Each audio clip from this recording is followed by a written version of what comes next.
I consider it free skiing. It's really good to be back on YouTube. Today I am in Lake Tahoe, ready to go skiing, ready to hit the slopes for the day. It's another beautiful bluebird day today before the snowstorm hits tomorrow. I'm super excited for that as well. As I was skiing yesterday, I kept thinking about how expensive these holidays are. Just to go to one winter holiday, whether it's skiing holiday or snowboarding holiday, an average person will for sure spend at least $2,000–3,000. I'm not talking about families or couples or groups who are going to spend thousands and thousands of dollars on a good ski trip. And I'm just talking about average good ski trip. I'm not talking about fancy bougie ski trip like when you go to Aspen or Vail or Whistler or Japan or San Moritz or anything like that. So that really got me thinking how well I do it and how good I am with my finances and with managing and organizing my trips. And I thought to myself, I definitely have to share this with you guys, and this has materials to become a course one day, I'm sure.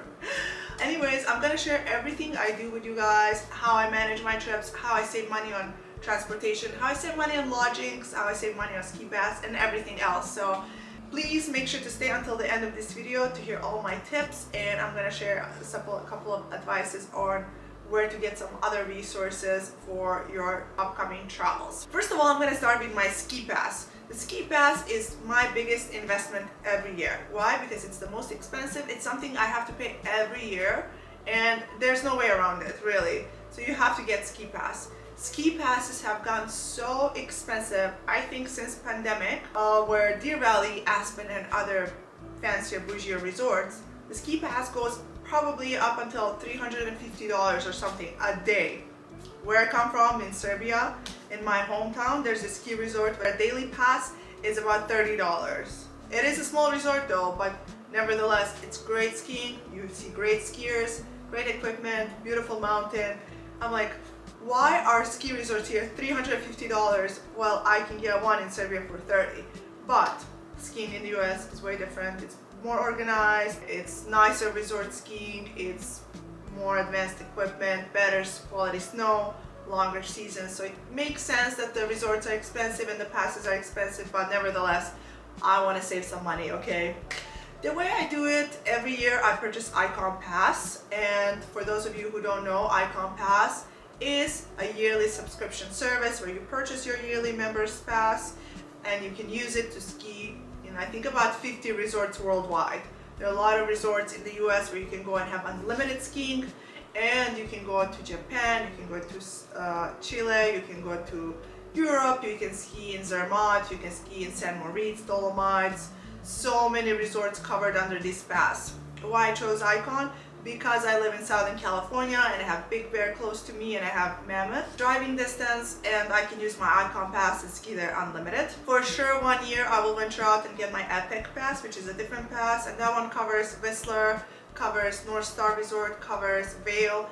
Definitely I'll try it one year, but for now on I'm staying Ikon customer. There are also ways to save on Ikon Pass. If you purchase your pass early in the season, you will get discounts. If you are already a member and you are renewing your services, you will get another discount as well. If you're a student, if you're in military, there's a lot of ways you can get discount.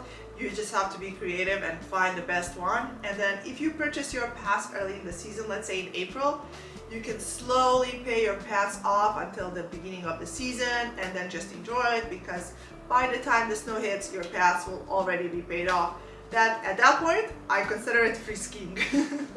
I know it's not the best way to do it, but in my head I have to tell myself it's free skiing because it's already paid off. And yeah, it's the biggest investment I make every year, and I don't know, I mean, I wish ski passes were cheaper, but they're not. And just imagine purchasing a ski pass for the whole family. It's a lot of money. But just be creative and find ways to find discounts on these passes. There are plenty.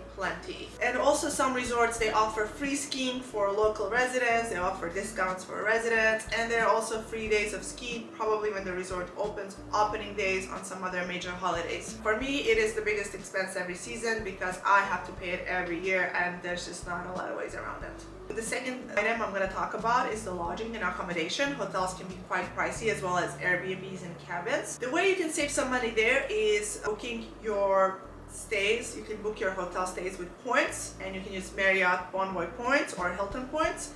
Great programs, always great offers. One of my friends got 2 Marriott cards last year. Each one had 5 free nights as a promotion.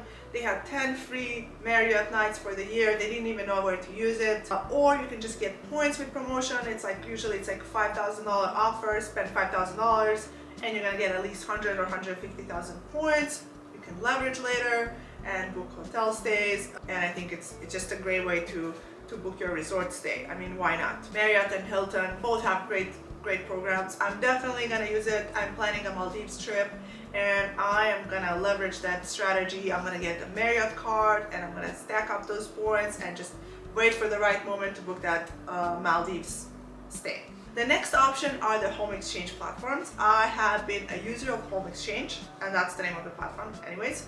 For at least 2 years now, I book places with points. I don't swap my homes, I just book places with points. I have a lot of Airbnb units that I'm usually leveraging when they're not booked.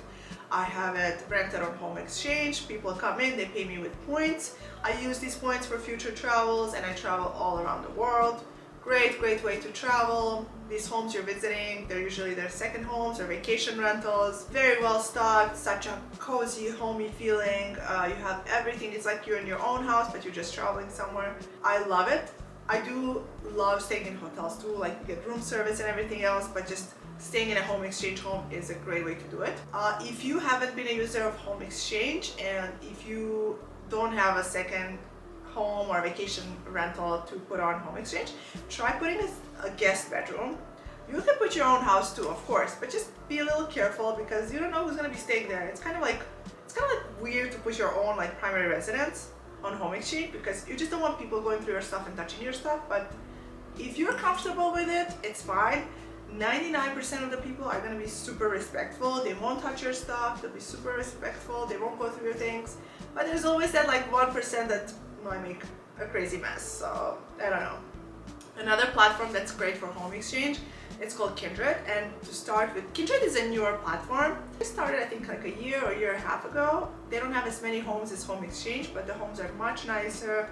There's a concierge, better amenities, better pictures, better support. A little more pricier because they do charge service fees and higher cleaning fees. But I mean, it's still not a bad option, and you can start Kindred without even listing your own home on it. So the Kindred, they give you 5 credits to start with when you sign up. I'm gonna leave a link below that you can use to sign up, and you can use that to travel to start with. So Kindred is another really great way to travel. It's great if you want to go to like more expensive places like Lake Tahoe, New York. If you want to stay in Soho, they have amazing lofts in Soho, Milan, London, beautiful homes. Pictures are so good. You have your concierge, it's helping you with everything. You get to Kindred, you get your amenity kit. It's like great support. Like really, I highly recommend it. I use both. The thing with these platforms is you have to be really flexible with dates because you never know when the owners are gonna list their properties for rent. They're gonna be traveling, when their homes are going to be available, etc. If you leverage these strategies for HomeExchange or Kindred, your lodging can cost you $0, and that's a huge saving for ski trips. Like the place I'm staying in Tahoe right now, it goes for $2,000 a week. I'm staying here for $0. Next big cost when it comes to traveling is the transportation, flights. If you can drive your own car to the resort or wherever you're going, that is my favorite type of travel because you have your comfort. You can bring as many things as you want. You can stop anytime you want. Your car is comfortable, it's warm, it's cozy, it takes you have it, you can move around, you have your freedoms. It's like my favorite type of travel. If not, and you have to fly, that's fine too. Use miles and points to book flights. Okay guys, please. If you are not stacking up your miles and points, what are you doing? Like, you have to be paying for your groceries with credit cards. Stack up points. Pay for your rent. Use Bilt card. Stack up points. Pay for all your day-to-day expenses with credit cards. Stack up those points, convert them into miles, and use those miles to travel. There you go. That's gonna cost you $0. And then, I mean, you can even book first class and business class tickets. It's literally gonna cost you nothing to travel. So if you're not doing this, I mean, I don't know what to tell you. You gotta start doing it, okay? That's what I do. Mostly, I don't even pay for my flights, use those miles and points, and I try to leverage American Express airline credits. So those are my strategies. Next one would be ground transportation. If you are staying in a village and the ski resort is walking distance or the ski lift is walking distance, perfect. You don't need a rental car, you don't need a car or anything. If you're staying away from the ski resort and you need a rental car, then book one. Use Turo. Turo has great promotions. They always have like $50 off your rental or $30 off your rental. Turo has a lot of promotions, and I'm gonna try to find some codes and leave it for you guys down there underneath. Use those promotions, book your rental cars like that. Chat with these owners, ask them for a discount. You never know, it might work. You might even ask them to give you a day off or something like that. This time I booked a Hertz car. Saw there was an offer on American Express. When you book a vehicle and you spend more than $250, they're gonna give you $70 back, which is a fantastic promotion. I was like, I'll sign me up with Hertz. There are always some promos you can use, and don't leave that money hanging on the table, okay? Next would be ski equipment, which could be quite pricey too. When it comes to ski equipment, best is to purchase it one time. It will be like a one-time investment, and you have your equipment. You don't have to rent it. You don't have to think about what do you need, what are you gonna do for equipment in the season. You don't have to think about if it's gonna fit, how it's gonna fit, how it's gonna look like, how it's gonna take you around the mountain, etc., etc. Purchase it. Look for sales. I purchased my equipment in summer when no one's buying it. Sales are on. Even better, look for major holidays like the Independence Day. For sure no one's buying ski equipment and the sales are crazy good. Really good. Go there. I purchased my skis in Big Bear, and I think it was September. It was like Memorial Day. No one was buying it. It was a sale weekend, and I just looked and I got a really good pair of skis. I think it was like about $200. The bindings, amazing. Love my skis, so good. One-time investment done. As for my boots, I bought them at REI sale. You know, the sales they have on the weekend. I don't know where they used or not. They looked brand new. I tried them, they fit really well. They were $150. Great investment, great buy. I always take them with me anywhere I travel. Just buy your own equipment. Also, great places to purchase ski equipment: yard sales, estate sales, Facebook Marketplace, OfferUp. A lot of people I just want to get rid of their skis or snowboards or their equipment. They're like, they tried skiing, it didn't work, or they did it one time and then they just got out of it. You'll find some great deals. Just buy the equipment one time and done. The same with clothing. The clothing is so expensive, especially if you want to wear Montclair, Perfect Moment, like expensive items. If you can, of course, just buy it one time. It's a one-time investment, and you'll have it for at least 5 to 10 years. This equipment lasts really long, especially if it's good quality. If not, you can always purchase items on Amazon.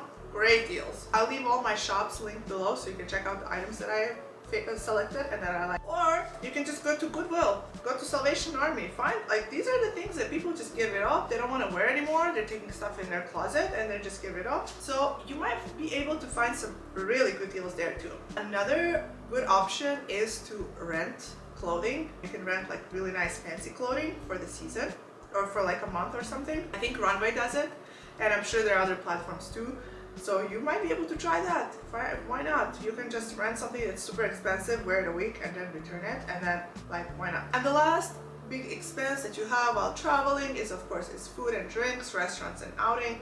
So expensive on the mountains. I saw coffee yesterday, it was like $10. Expensive everywhere. You don't have to eat out every day. Just buy food and cook home, buy groceries. It's even better. Like, why not? It's even better if you cook home sometimes. It's healthier, it's better for you. Control what you eat, you control the portions, you know what goes inside, and you can always make sandwiches and food and bring it with you to the mountain and have a picnic on the top. It's the most fun. Bring some music. There are always chairs and tables. Just sit outside, enjoy the mountain, and just have the best time. Like, you can always eat out, but limit yourself to, like, let's say once a day or whatever.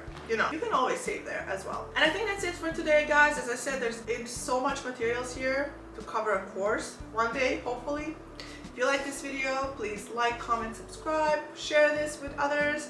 Tell me what you like, tell me what you didn't like. Tell me if you have any good tips to share with me. Something that I don't know or something that I've missed. Keep in touch, keep me posted of your travel plans, and I can't wait to see you guys soon in the next video.